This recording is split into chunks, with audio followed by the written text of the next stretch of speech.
Muy buenas noches y bienvenidos a una edición más de este programa a las 8:45. Hoy, lunes 7 de septiembre, una jornada histórica que no termina de dar noticias, no se termina el conteo de votos. Vamos a hablar de esto con nuestros invitados. Me acompaña esta noche Paola Hurtado y le damos la bienvenida a Dina Fernández. Hola.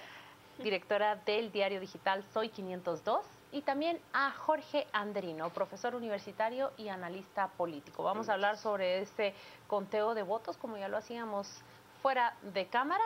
Y Paola arranca con la primera pregunta. Hablamos de ese conteo porque estamos a casi por terminar esta jornada y no se sabe con certeza quién va a ir a la segunda vuelta.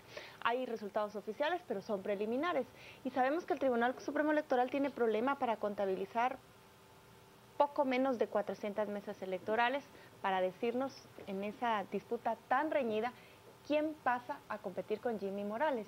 Cuando ustedes ven estos resultados específicamente entre la UNE y FCN Nación, que casi llegan al 20%, pero se disputan a veces 0.8, 0.9, un punto, ¿cómo se lo explican? ¿Cómo Manuel Valdizón, que empezó el año con más del 40% de intención de voto, ahora está intentando rascar un 20% con Sandra Torres, que se mantuvo en el tercer lugar principalmente? Dina, comencemos contigo. ¿Cómo lo ves desde tu cobertura periodística y desde toda la gente con la que hablas? Bueno, yo creo que al final la gente despertó y se manifestó ante una situación que uno decía es insostenible que el país siga así, que sepamos que haya tanta corrupción y la gente lo acepte y diga que así es.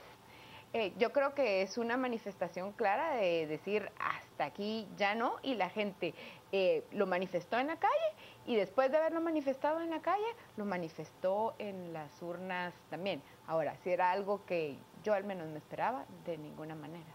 Yo quiero aprovechar esto que dice Dina justamente, y quiero aprovechar el conocimiento y la experiencia que tiene ella día a día en conocer esa conversación que se desarrolla a través de las redes sociales, que es la conversación que refleja la conversación del país también.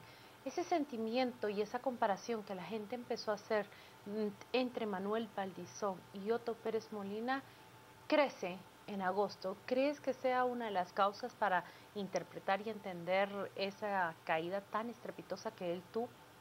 Yo creo que algo de lo que, parte de lo que detonó esto fue el no te toca.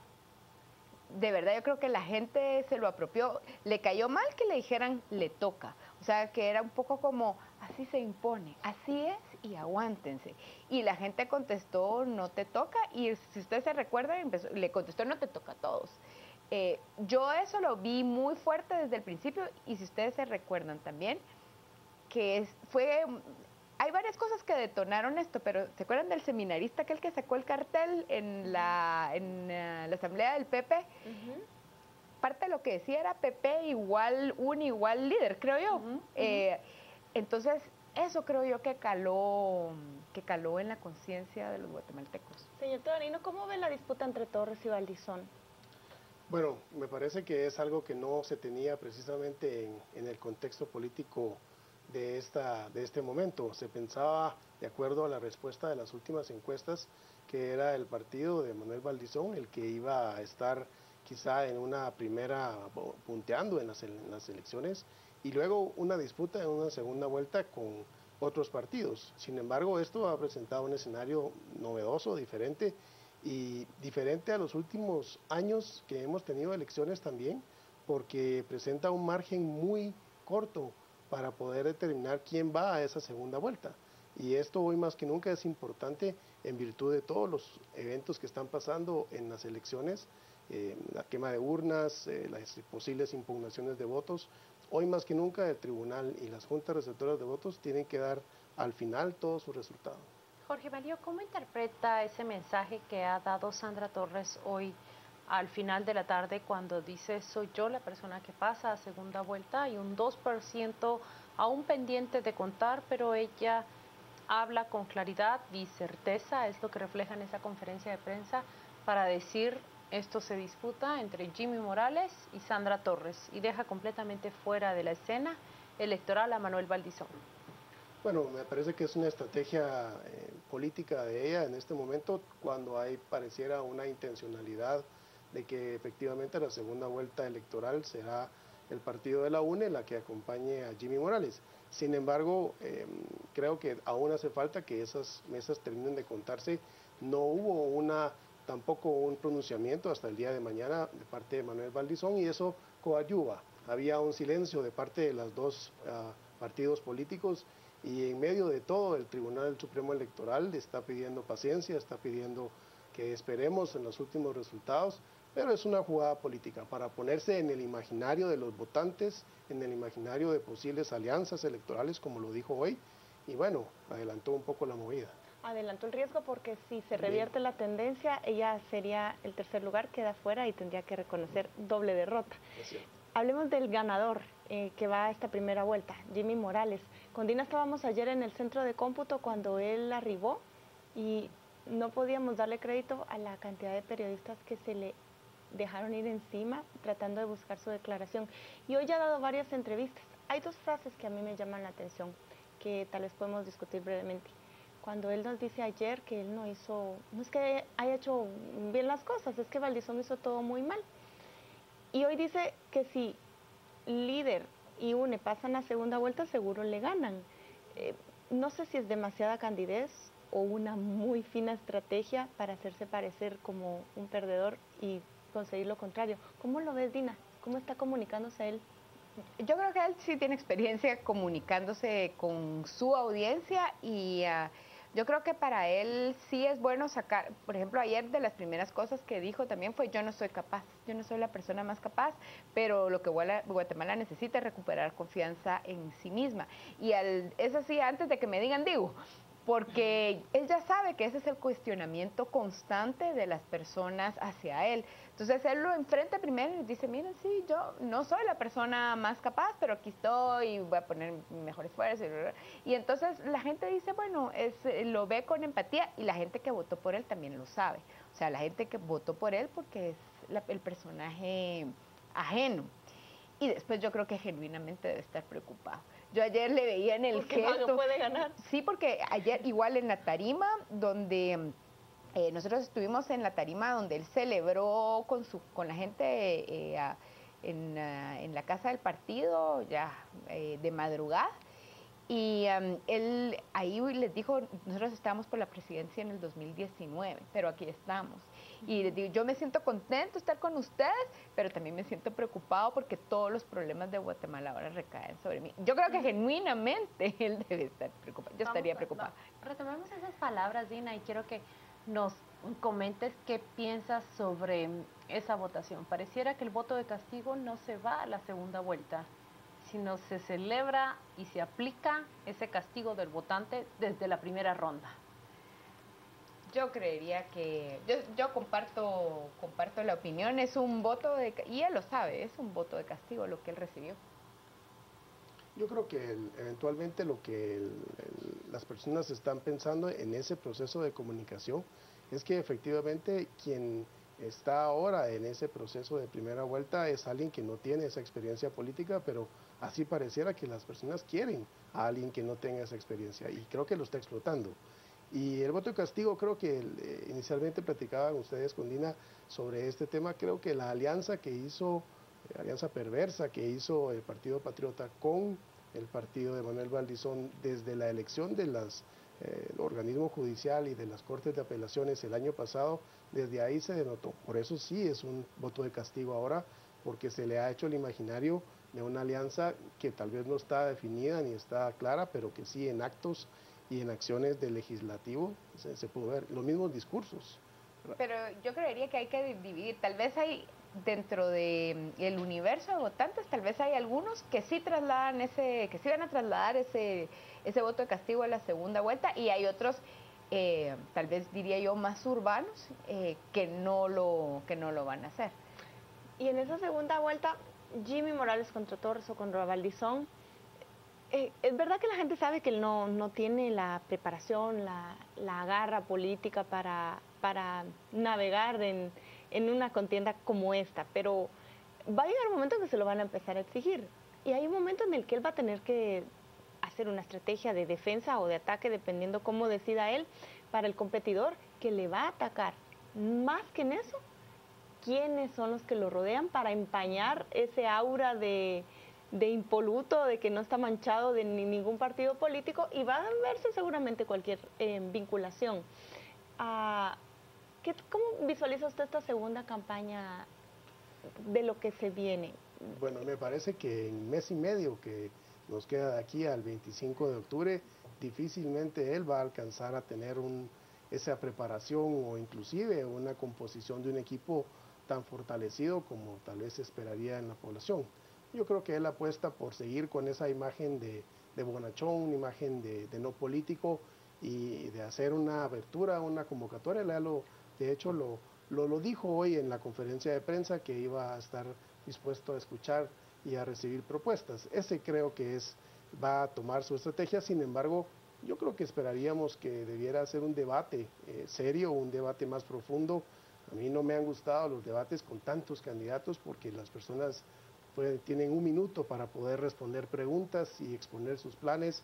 Quizá ahora tendremos oportunidad de ver de verdad dos candidatos que tengan nivel de grado de profundidad y que puedan responder al electorado y tener una mejor decisión. Jorge Mario, ¿eso quiere decir que prevé usted que deje esa imagen de bonachón, de bueno, de ingenuo en la política y salte realmente a jugar un rol donde se muestre más capaz, que no es una broma? Yo creo que lo que va a tratar de posicionarse él es como seguir siendo ese espacio de no político del antisistema, pero al mismo tiempo va a generar, digamos, sus capacidades, las que tenga. De hecho lo ha dicho, que tiene unas especializaciones, que ha estudiado algún doctorado. Seguridad, dijo hoy. Dijo hoy que tenía una de sus especialidades, era de seguridad. No sé hasta dónde lo va a explotar, pero hoy por hoy una campaña no muy grande, no digamos austera, pero sí menor a los demás candidatos y expresiones quizá de no los políticos tradicionales le han valido hoy llegar a ser el primer lugar. ¿Y cómo ves a Sandra Torres en campaña para segunda vuelta? Yo la miro aguerrida. Ya fue aguerrida en su primera etapa contra Manuel Valdizón y creo que va a ser, aparte es un poco su personalidad también, yo creo que ella va a tratar de explotar su experiencia, eso es lo que ella ha hecho y decir lo que ha dicho, que Guatemala no es un chiste, que no se improvisa y que se necesita gente y equipo y conocimiento. Pero lo que yo quería decir es que tal vez vamos a ver campaña, porque no vimos campaña en estos meses. Y ahora que está más diluido el escenario, pues se puede ver, como dice Jorge y tú, esa competencia. Pero estoy tentada de preguntar y hacer un ejercicio con ustedes que lo observan desde fuera. ¿Cuáles son las fortalezas y las debilidades de cada uno sobre el otro? De Jimmy sobre Sandra, por ejemplo, y viceversa. La fortaleza de Jimmy sobre Sandra, creo yo, es su simpatía. O sea, ahí es una la luz y la sombra, si querés, porque Jimmy es una persona, o sea, él es simpático, creo que es carismático, la gente lo quiere, o sea, naturalmente. Y doña Sandra Torres es una señora con una personalidad muy fuerte, que ha hecho un gran esfuerzo, creo yo, a lo largo de esta campaña por suavizar su imagen, por mostrarse más afable, más cercana, pero es algo que a ella le cuesta y que la gente no se termina de y que en segunda ronda no le sirve de mucho.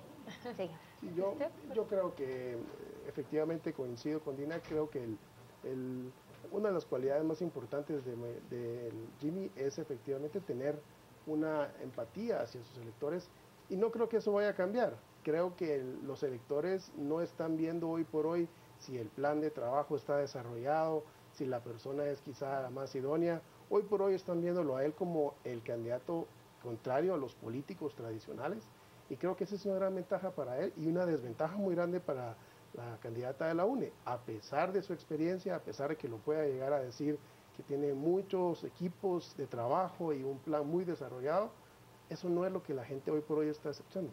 Si lo hubiera escuchado, hubiera ganado en primera instancia doña Sandra. Pero ese debate que no se dio y que podría propiciarse ahora, un debate directo, Jimmy Morales contra Sandra Torres.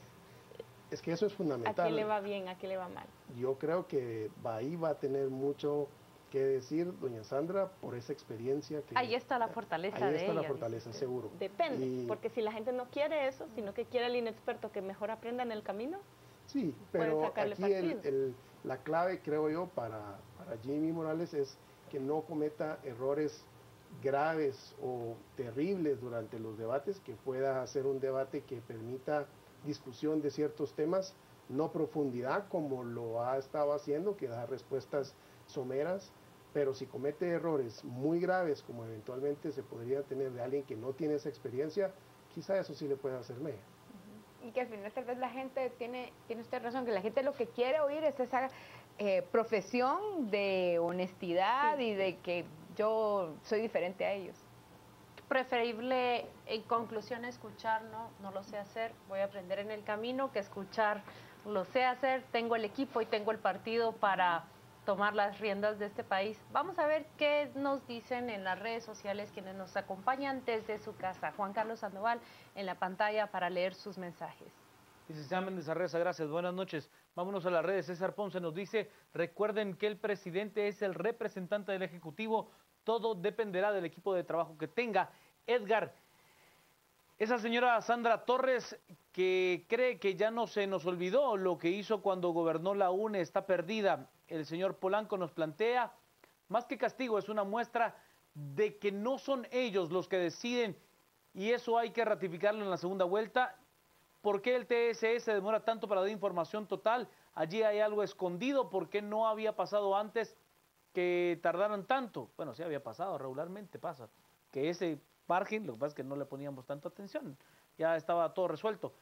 Claro que iba a decir, la verdad, todos los votos de Valdizón contra ella, más los de Jimmy, no creo que tenga oportunidad. Y Aurora, creo que afirmar que será presidenta cuando le ha costado llegar a segunda vuelta es arrogancia pura. Y eso se paga, es lo que plantea Aurora. Hasta aquí con las lecturas de los mensajes más importantes. Vamos a la pausa, seguimos con el análisis, estamos a las 8:45. Cel Automotriz, cero preocupaciones. En el segundo segmento de a las 8:45 vamos a tratar de responder esas dudas que vienen después de la principal. ¿Quién ganó para presidente? Va seguido de ¿y quién quedó para diputado? Al menos esa es la tendencia que se ha visto a lo largo de la jornada en redes sociales. Tiene mucha expectativa la gente sobre cómo quedaron sus candidatos en los listados nacionales y distritales. Y para conversar de ese tema tenemos a dos invitados. José Carlos Sanabria, analista político y muy conocedor de los partidos y organizaciones políticas. Y también tenemos a Jonathan Lemos, él también es analista y ha seguido muy de cerca toda la conformación del Congreso de la República. Hay listados provisionales con los resultados que se tienen más o menos con el 96-97% de mesas escrutadas y nos apuntan, nos muestran que no hay aplanadora en el Congreso. Líder, aunque tiene la mayoría de diputados, tiene una bancada no mayor de 35. Menor que la actual. Muchísimo menor que la actual. La UNE se posiciona en segundo lugar. El Partido Patriota no sale tan castigado a nivel nacional, pero sí sumamente en el departamento de Guatemala. Y de eso queremos ir conversando con ustedes, sobre todo de las bancadas grandes. José Carlos, comencemos con usted. ¿Cómo evalúa el desempeño que tuvo el líder en el Congreso de la República, dado el resultado para presidente y las alcaldías? Bueno, creo que en principio hay que hacer una aclaración. En esta oportunidad los ciudadanos asistieron a las urnas y votaron no en lista, como usualmente se vota, y ni mucho menos pues, tampoco concentraron la mayor cantidad de votos en 2 o 3 fuerzas políticas, sino en el caso del Congreso de la República los ciudadanos decidieron distribuir sus votos en varias bancadas. Inclusive hay algunos fenómenos bastante territoriales, como por ejemplo el de Todos en Zacapa, el de UCN en Jalapa y el de Encuentro por Guatemala en el Distrito Central y los municipios de Guatemala. Entonces, lo que vemos es básicamente la conformación de un Congreso un poco más plural de lo que estamos acostumbrados a ver. No vamos a tener una bancada mayoritaria. En este caso llama muchísimo la atención que el líder, en lugar de ganar diputados, sale perdiendo casi 20, de 64 a 44. Tenemos a una UNE que mantiene cierta estabilidad y en este sentido pues va a tener 33 según las estimaciones que nosotros tenemos.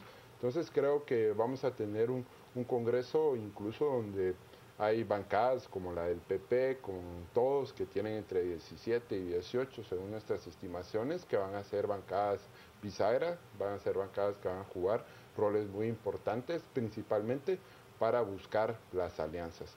Una de las dudas que tengo yo es qué va a suceder en el caso de los diputados del líder, si en este caso el partido no logra pasar a la segunda vuelta y pues se enfrenta a otro tipo de procesos como por ejemplo una eventual sanción o suspensión si incurre en prácticas y continúa con su campaña, sí pasar a una segunda vuelta. Hay una pregunta importante sobre la cual se ha hablado bastante este día, pero quisiera enfocarnos en esa composición dentro del Congreso, Jonathan, y podemos decir, hay dos bancadas grandes, UNE y Líder, y hay dos bancadas medianas, Todos y el Partido Patriota. ¿Qué dinámica interna vamos a ver en los primeros 6 meses? O seamos más cortoplacistas, porque está visto que puede cambiar de un momento para otro. En los primeros 3 meses o 4 meses, ¿qué dinámica interna se prevé con estas 4 bancadas?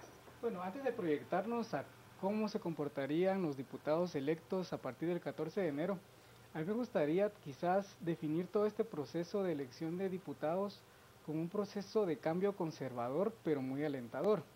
Y digo conservador porque observo dos tendencias bien interesantes. Primero es que las bancadas mayoritarias, si bien no con el mismo número en la actualidad, pero sí las bancadas mayoritarias en la actualidad, que son UNE, PP y Líder, se mantienen en los primeros 3 puestos de la elección.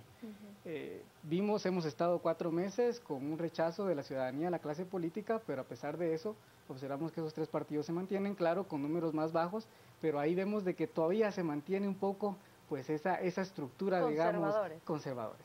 Aparte también observo que un buen número de diputados logró la reelección, que tengo entendido que somos 75 de los 96 que buscan, por ahí, muy buen número. Exacto, incluso, no sé, no tengo el dato exacto, pero me atrevería a decir de que a comparación del Congreso del que estamos saliendo, en esta ocasión vamos a tener diputados viejos, si lo queremos poner así, en un mayor número que la vez pasada. Ahorita tenemos mitad y mitad de diputados nuevos y diputados que ya tienen experiencia. Lo otro es que vimos reelección de diputados con antejuicios. Creo que eso tiene que ver más con las listas, digamos, no tanto porque la gente quiera votar por ellos, sino porque son parte de la lista y tienen que entrar ahí de rebote. En ese sentido, coincido con José Carlos en que podemos esperar transfugismo a partir del 14 o incluso antes. Creo que sabemos que la dinámica en el Congreso no está enfocada en legislar, sino en gestionar presupuesto para obra.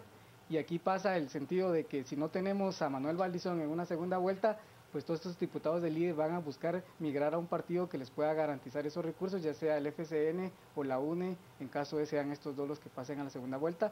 O lo mismo podría suceder con la UNE, que ya lo vimos hace 4 años, cuando llega con un buen número de diputados tal como ahorita y se pasan a líder, que en ese momento no llegó con muchos y luego fue creciendo, así que también podemos tener esa expectativa de que el líder pueda crecer por otros medios, no necesariamente por la vía del voto. El Partido Patriota no tiene a sus fundadores y dirigentes, no los tiene libres, están en prisión provisional ambos. Uno de sus fundadores era el candidato a vicepresidente del PP y obviamente no entra al Congreso de la República. Está acéfalo, el partido oficial, y tiene una cantidad considerable de legisladores. ¿Hacia dónde se le ve que puede migrar? ¿Podrá ser hacia FCN? ¿Podrá ser, le interesará líder? ¿Le interesará más la UNE? Creo que ahí tenemos que ver las dinámicas personales más que ideológicas dentro del Congreso, porque obviamente la ideología, pues no vamos a hablar de eso. Y ahí sería especular mucho, decir a qué partido puede migrar. Me parece que si seguimos con el modelo de cálculo racional que hasta ahora ha funcionado en la política guatemalteca, se van a ir con el que crean que tiene más posibilidades de ganar la segunda vuelta. Entonces, después de la encuesta vamos a empezar a ver cambios en el Congreso seguramente. Pero quizás también lo interesante sea, tal como dice Paola, el Partido Patriota está acéfalo, pero cobrarán liderazgo nuevas personas y se identifican algunos que ya han estado ahí, que de alguna manera eran los operadores políticos o cobraban importancia a nivel de gestiones con otros partidos. ¿Visualizan ustedes esos nuevos liderazgos desde ya? Yo veo bastante difícil porque incluso muchos de los liderazgos que están en el partido están enfrentando incluso procesos de antejuicio. Lo que sí creo que sucedió fue que las estructuras, principalmente las territoriales, en algunos departamentos todavía son sólidas y todavía fueron fieles al partido y lograron pues contribuir a que el partido tuviera un desempeño importante.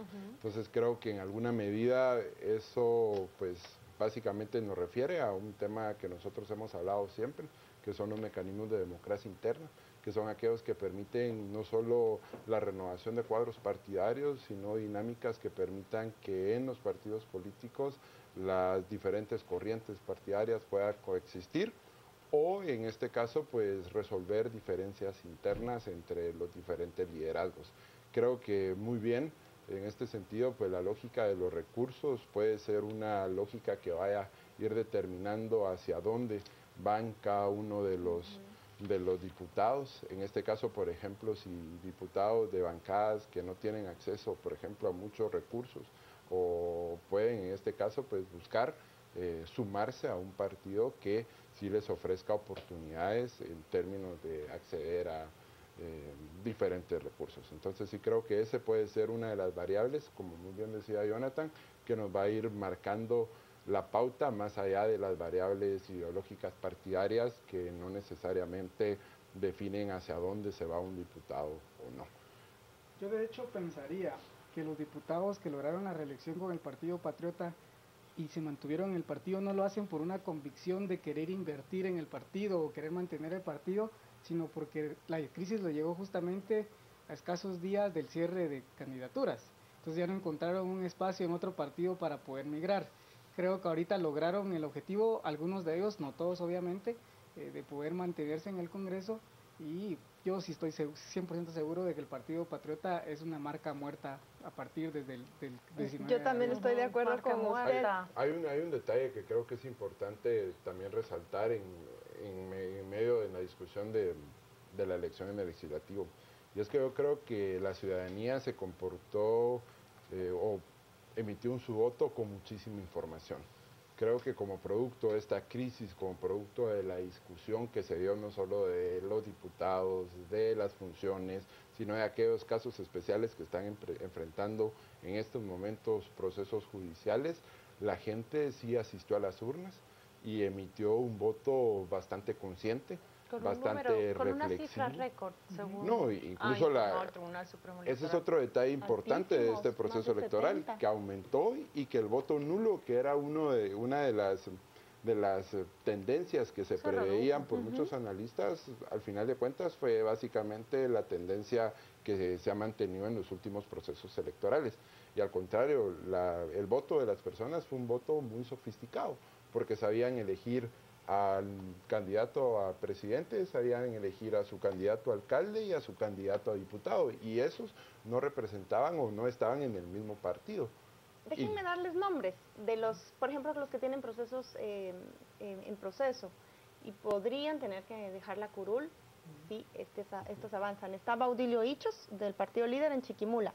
Está Gudy Rivera, del PP en Guatemala. Mirza Arriaga, Luis Chávez, Janet Hernández Janet Hernández no tiene proceso, solo Luis Chávez y Emilene Mazariegos. Los primeros son del Líder y ella es del PP. Y está Mario Rivera, del Líder en Quiché, y Jaime Martínez Loaiza. Son 7 que si supongamos que prospera el antejuicio contra ellos y salen, subirían a sus curules diputados como Giordano, Juan Manuel Giordano del Líder, Daniela Beltranena, ex asistente de Roxana Valdetti. ¿Cómo ven ustedes con lo que va a empezar esta legislatura con 7 diputados posiblemente enjuiciados? El patrón que observo ahí es que no solo son 7 diputados, la mayoría del Líder, sino que aparte muchos de ellos son figuras en el legislativo de muchos años.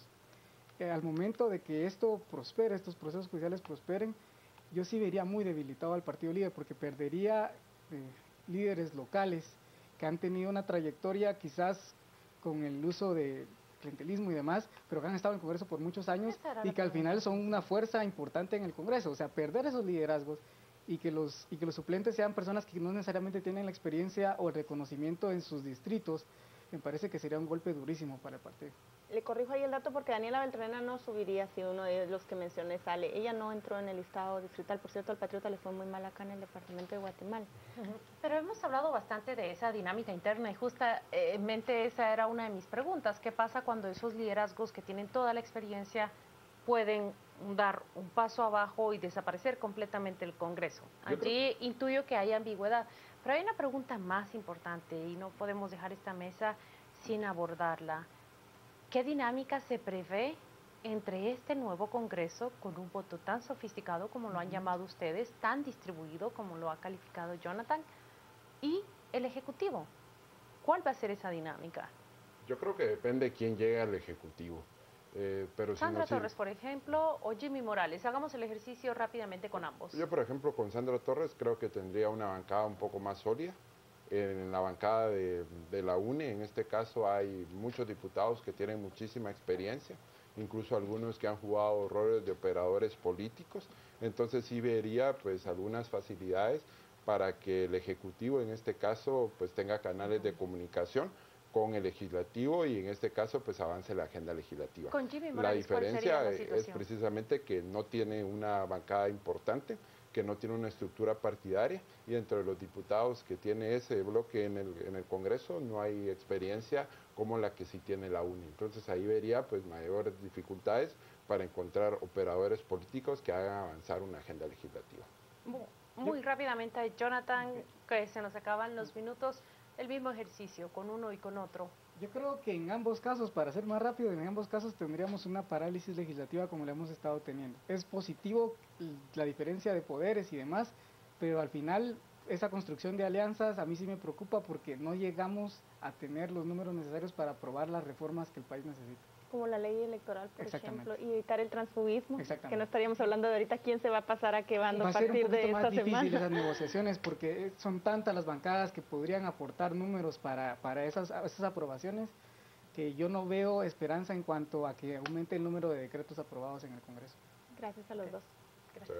Y bienvenidos a otra oportunidad para seguir hablando de estos resultados y también del Congreso.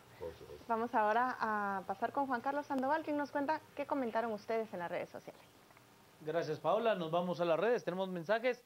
Nos dice Miguel Castillo. En efecto, no fue cruzado, sino pensado. Vamos avanzando, dice Miguel. Jorge Molina, no tengo dudas, será una aplanadora con el resto de corruptos que negociarán y repartirán el poder. Son más de 2/3, nos dice el doctor Hernández. Recordemos el fenómeno de que los diputados de oposición tienen más poder en el Ejecutivo por negociaciones y por apoyo. Y David, ¿qué pierden?